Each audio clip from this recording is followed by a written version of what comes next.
Hi ಪುಟಾಣಿಗಳ, ಇವತ್ತು ನಾನು ನಿಮ್ಗೆ ಇನ್ನೊಂದು ಕತೆ ಹೇಳೋದಿಕ್ಕೆ ಅಂತ ಬಂದಿದ್ದೀನಿ. ನನ್ನ ಪರಿಚಯ ನಿಮ್ಗೆ ಇದ್ದೇ ಇದೆ ಅಲ್ವಾ? ನನ್ನ ಹೆಸರು ಸ್ಪಂದನ ಅಂತ. ಇವತ್ತು ಯಾವ ಕತೆ ಹೇಳೋದಿಕ್ಕೆ ಅಂತ ಬಂದಿದ್ದೀನಿ ಅಂತ ಯೋಚನೆ ಮಾಡ್ತಾ ಇದ್ದೀರಾ? ಸಿಂಹ ಮತ್ತು ಇಲಿ ಅಂತ ಕತೆ ಹೆಸರು. ಏನಪ್ಪಾ ಇದು, ಕಾಡಿನ ರಾಜ ಎಲ್ಲಿ, ಇಲಿ ಎಲ್ಲಿ ಅಂತ ಯೋಚನೆ ಮಾಡ್ತಾ ಇದ್ದೀರಾ? ಹಾಗಾದ್ರೆ ಪೂರ್ತಿ ವಿಡಿಯೋನ ನೋಡಿ. ಒಂದ್ ಊರಲ್ಲಿ ಒಂದ್ ಕಾಡಿರತ್ತಂತೆ. ಆ ಕಾಡಲ್ಲಿ ಸಿಂಹ ಇರುತ್ತೆ. ಸಿಂಹ ಅಂದ್ರೆ ಯಾರು ನಿಮಗ್ ಗೊತ್ತೇ ಇದೆ, ಕಾಡಿನ ರಾಜ ಅಂತ. ಇಲಿ ಇಲಿ ಎಲ್ಲಿಂದ ಬಂತು ಅಂತ ಯೋಚನೆ ಮಾಡ್ತಿದ್ದೀರಾ? ಕಥೆಯಲ್ಲಿ ಇಲಿ ಇದೆ, ಆಯ್ತಾ. ಕಾಡಲ್ಲಿ ಒಂದಿನ ಬೇಟೆ ಆಡಿ ಚೆನ್ನಾಗಿ ಹೊಟ್ಟೆ ತುಂಬಿಸ್ಕೊಂಡು ಸಿಂಹ ಮಲ್ಗಿರುತ್ತಂತೆ. ಆ ಮಲ್ಗಿದಿದ್ ಸಿಂಹನ ಇಲಿ ಬಂದು ಬಂಡೆ ಅಂತ ಅನ್ಕೊಂಡ್ಬಿಟ್ಟು ಅದ್ರ ಮೇಲೆ ಹತ್ತಿ ಇಳಿಯೋದು, ಜಾರ ಬಂಡೆ ಆಡೋದು, ಬಾಲದ ಮೇಲೆಲ್ಲಾ ಓಡಾಡೋದು, ಹೊಟ್ಟೆ ಮೇಲೆ ಕುಣಿಯೋದು ಎಲ್ಲ ಮಾಡ್ತಿರತ್ತಂತೆ. ಹೊಟ್ಟೆ ಮೇಲೆ ಕುಣಿದಾಗ ಸಿಂಹಕ್ಕೆ ಹೊಟ್ಟೆ ಉಬ್ಬರ ಅಂತ ಅನ್ಸಿ ಅದು ಜೋರಾಗಿ ಗರ್ಜನೆ ಮಾಡಿ ಎಚ್ಚರ ಆಗತ್ತಂತೆ. ಯಾವ್ದಿದು ಪ್ರಾಣಿ ನನ್ ಮೇಲೆ ಎಗರತಾ ಇರೋದು ಅಂತ ಹೇಳಿ ನೋಡಿದಾಗ ಅದು ಇಲಿ ಆಗಿರತ್ತಂತೆ. ಅವಾಗ ಅದು ಗಾಬರಿಗೊಂಡು, ಅಯ್ಯೋ ಇದು ಬಂಡೆ ಅಲ್ವಾ, ಕಾಡಿನ ರಾಜ ಸಿಂಹನ ಅಂತ ಹೇಳ್ಬಿಟ್ಟು, ಸರಿ ಆಯ್ತು ಇವಾಗ ಏನ್ ಮಾಡೋದು, ತಪ್ಪಿಸ್ಕೊಂಡ್ಬಿಡೋಣ ಅಂತ ಹೇಳ್ಬಿಟ್ಟು ತಪ್ಪಿಸ್ಕೊಳಕ್ಕೆ ಅಂತ ಹೋಗುತ್ತಂತೆ.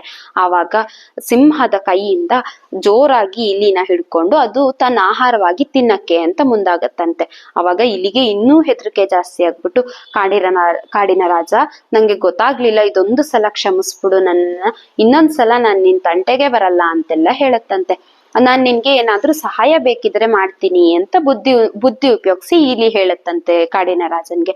ಅವಾಗ ರಾಜ ಯೋಚಿಸುತ್ತಂತೆ, ಈಗ ತಾನೇ ತಿಂದಿದ್ದೀನಿ, ಹೊಟ್ಟೆ ತುಂಬಿದೆ, ನಾನೇನ್ ಇಲಿ ತಿಂದ್ರೆ ನಂಗೆ ಪುನಃ ಏನ್ ಹೊಟ್ಟೆ ತುಂಬಲ್ಲ, ಬಿಡು ಹೋಗ್ಲಿ ಪಾಪ, ಈ ಸಲ ಬಿಟ್ಬಿಡೋಣ ಅಂತ ಯೋಚನೆ ಮಾಡಿ, ಸರಿ ಆಯ್ತು ಈ ಸಲ ನಾನ್ ನಿನಗ್ ಬಿಡ್ತಿದ್ದೀನಿ, ಇನ್ನೊಂದ್ಸಲ ನೀನೇನಾದ್ರೂ ನನ್ನ ಹತ್ರ ಆಟಾಡೋದಕ್ ಬಂದ್ರೆ ನೀನ್ ನನ್ನ ಆಹಾರ ಆಗೋಗ್ತೀಯಾ ಅಂತ ಹೇಳತ್ತಂತೆ. ಅದಕ್ಕೆ ಇಲಿ ಯೋಚನೆ ಮಾಡಿ, ಸರಿ ಈ ಸಲ ಬಚಾವಾದ್ನಲ್ಲ ಅಂತ ಹೇಳ್ಬಿಟ್ಟು ಓಡೊಟ್ಟೋಗುತ್ತಂತೆ. ಮತ್ತೊಂದಿನ ಕಾಡಲ್ಲಿ ಎಲ್ಲ ಪ್ರಾಣಿಗಳು ಔಸ್ಕೊಂಡ್ ಕೂತ್ಕೊಂಡ್ಬಿಟ್ಟಿರತ್ತಂತೆ. ಎಲ್ಲಿ ನಾವು ಕಾಡಿನ ರಾಜನ್ಗೆ ನಾವು ಆಹಾರ ಆಗೋಗ್ತೀವಿ ಅಂತ ಹೇಳಿ. ಆ ಟೈಮಲ್ಲಿ ಬೇಟೆಗಾರ ಒಬ್ಬ ಬಲೆ ಹಾಕಿ ಸಿಂಹನ ಹಿಡಿಯೋದಿಕ್ಕೆ ಅಂತ, ಪ್ರಾಣಿನ ಹಿಡಿಯೋದಿಕ್ಕೆ ಅಂತ ಅಂದ್ಬಿಟ್ಟು ಮುಂದಾಗಿರ್ತಾನಂತೆ. ಅದೇ ಟೈಮ್ಗೆ ಆ ಬಲೆಗೆ ಸಿಂಹನೇ ಸಿಕ್ಕಾಕೊಳ್ಳುತ್ತೆ.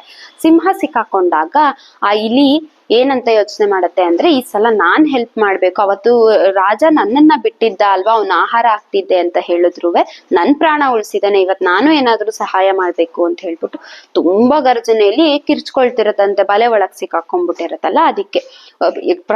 ಕಾಡಲ್ಲಿರೋ ಎಲ್ಲಾ ಪ್ರಾಣಿಗಳು, ಸಿಂಹ ಆಗಿರ್ಬೋದು, ಜಿಂಕೆ ಆಗಿರ್ಬೋದು, ಜಿರಾಫೆ ಆಗಿರ್ಬೋದು, ಆನೆ, ಮೊಲ, ಎಲ್ಲಾ ಪ್ರಾಣಿಗಳು ಬಂದ್ ನಿಂತ್ಕೊಂಡ್ ನೋಡ್ತಿರ್ತಾವಂತೆ. ಆದ್ರೆ ಈ ಇಲಿ ಹೇಳುತ್ತಂತೆ, ಬನ್ನಿ ಹೋಗಿ ಸಹಾಯ ಮಾಡೋಣ ಅಂತ.